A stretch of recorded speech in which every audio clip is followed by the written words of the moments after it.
ഗുമസ്തേ guys. അപ്പോൾ ഇന്ന് ഞാൻ ഉണ്ടാക്കാൻ പോകുന്നത് സേമിയ പായസം കേട്ടോ. ഓക്കെ, ഞാൻ ഉണ്ടാക്കുന്ന രീതിക്കുള്ളൊരു പായസം കേട്ടോ ഞാൻ ഉണ്ടാക്കാൻ പോകുന്നത്.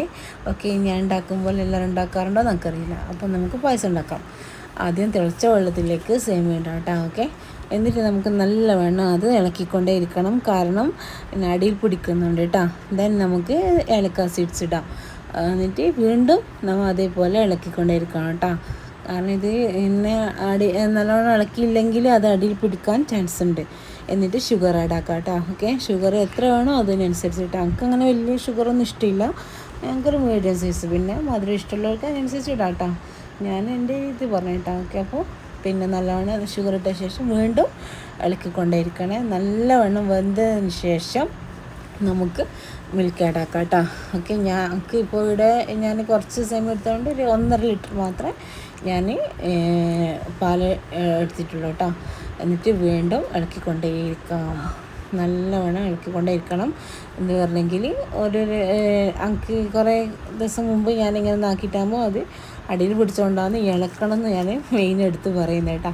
പിന്നെ അത് ഞാനിത് കാരമലിൻ്റെ പായസമാണ് ഉണ്ടാക്കുന്നത്. ഞാൻ സേമിയ ഉണ്ടാക്കുന്നതെങ്കിൽ അത് കാരമൽ ആയിട്ട് ഉണ്ടാക്കാറുള്ളൂ കേട്ടോ. നല്ല ടേസ്റ്റ്, അതിൻ്റെ ടേസ്റ്റ് വേറെ തന്നെയാണ്. നോർമലും ഇതും വേറെ വ്യത്യാസം ഉണ്ടല്ലോ. അപ്പോൾ എനിക്കിഷ്ടം കാരമലായിട്ട് ഉണ്ടാക്കുന്നത് കേട്ടോ.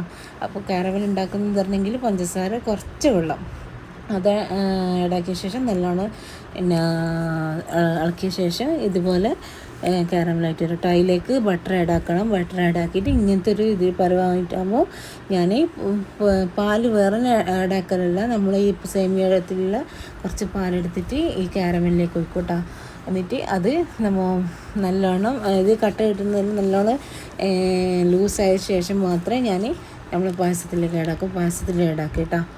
ഓക്കെ, ഇതിലേക്ക് ഞാൻ പിന്നെ എന്തിപ്പോൾ മിൽക്ക് മെയ്ഡ് പിന്നെ ബാലൻസ് ചെയ്യാൻ വേണ്ടിയിട്ട് കുറച്ച് ഉപ്പ് ആഡാക്കുന്നുണ്ട് കേട്ടോ. ഓക്കെ, മിൽക്ക് മെയ്ഡ് പിന്നെ ഉപ്പ് അത് രണ്ടും ഒരേ ഇല്ല കേട്ടോ. ഞാൻ ഫസ്റ്റ് മിൽക്ക് മെയ്ഡ് ഇടും, പിന്നെ ബാലൻസ് ചെയ്യാൻ പിന്നെയാണ് ഉപ്പ് ഇടുന്നത് കേട്ടോ. ഓക്കെ, ഇത്രയേ ഉള്ളൂ. അപ്പോൾ ഞാനിങ്ങനെയാണ് ഉണ്ടാക്കാറ്, സ്പീഡിൽ പറഞ്ഞുകൊണ്ട് നിങ്ങൾ എല്ലാവർക്കും മനസ്സിലായി. പിന്നെ അതിൻ്റെ ഇടയിൽ ഞാൻ സാബുനരി ആഡാക്കുന്നുണ്ട്, വീഡിയോ എടുത്തില്ല കേട്ടോ. അപ്പോൾ അതും കൂടി ഉണ്ട്. അപ്പോൾ എല്ലാവർക്കും ഇഷ്ടപ്പെട്ടെങ്കിൽ സബ്സ്ക്രൈബ്, ലൈക്ക്, ഷെയർ.